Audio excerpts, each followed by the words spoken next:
Dieu parle encore à travers l'histoire, les temps et les hommes.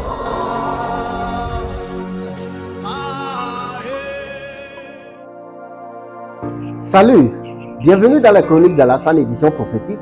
Nous revoilà encore aujourd'hui avec un autre thème. Et le thème que je vous propose aujourd'hui, c'est le péché peut être héréditaire et les difficultés de même. Le thème est tiré d'une histoire que vous connaissez très bien. J'aime bien les histoires de la Bible, de l'Ancien Testament. Voilà, le thème est tiré de l'histoire d'Abraham et de Sarah et de son fils Isaac et Rebecca.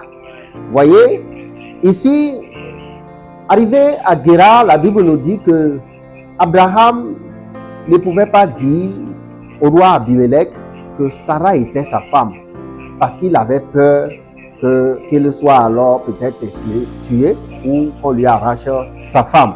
Voyez, et il a présenté Sarah comme sa sœur. Ça, c'est dans Genèse 20.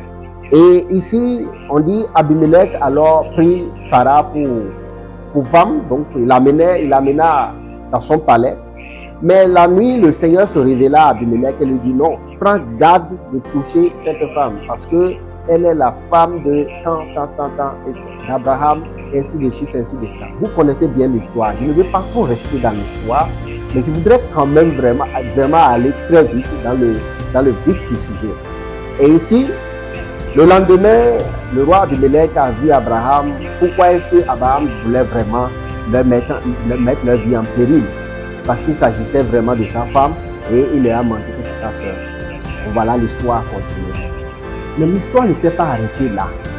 Quand Isaac est né, Isaac aussi a pris femme, Rebecca, dans le même royaume, dit dans le même pays, Guérar. Isaac répète la même histoire. Il dit alors au roi Abimelech, que Rebecca était alors sa sœur. Un jour, depuis sa fenêtre, le roi Abimelech vit Isaac qui s'amusait avec Rebecca comme si elle était son épouse. Et c'est là, le roi Abimelech se fâcha. Il se rappela de ce que Dieu lui avait dit en temps sur son père. Et c'est comme ça il lui a dit. Et il dit à tout le royaume que ne touchez ni Isaac ni sa femme, que personne ne les touche dans ce royaume-là. Et c'est comme ça, voyez, et l'histoire a continué. Et ici, nous voulons parler vraiment du péché qui a continué. Abraham a menti. Il a fait un mensonge, il a menti et le mensonge était palpable. Certainement, clairement, voyez, et assurément, ce n'est pas le Seigneur qui lui a dit de dire ça. Il a pris la décision, il a dit. Et ce qui est bizarre, on voit que la même chose se répète alors sur la vie de son fils. Et comme par hasard, Sarah était stérile et Rebecca aussi a demeuré stérile avant d'avoir le fils de la promesse.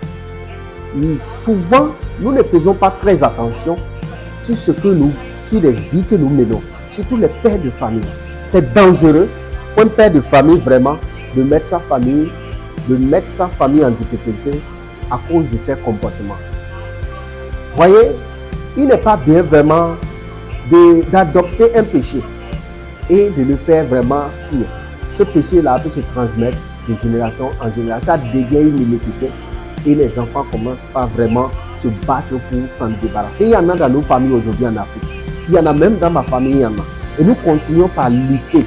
Et nous voulons que pour ceux qui ont la chance de ne pas vivre ces situations-là, qui n'ont pas des péchés générationnels, de prendre garde et de ne pas se laisser piéger, de ne pas tomber dans ce piège de l'ennemi. C'était juste une exhortation aujourd'hui pour attirer notre attention sur ces deux faits. Alors, le péché d'Abraham qui s'est étendu sur son fils Isaac et la stérilité de la maman de la mère d'Isaac qui s'est alors étendue sur sa femme. Que le Seigneur nous bénisse et que le Seigneur nous soutienne, qu'il nous aide vraiment à ne pas tomber dans le piège de l'ennemi. Au nom puissant de Jésus-Christ. Shalom.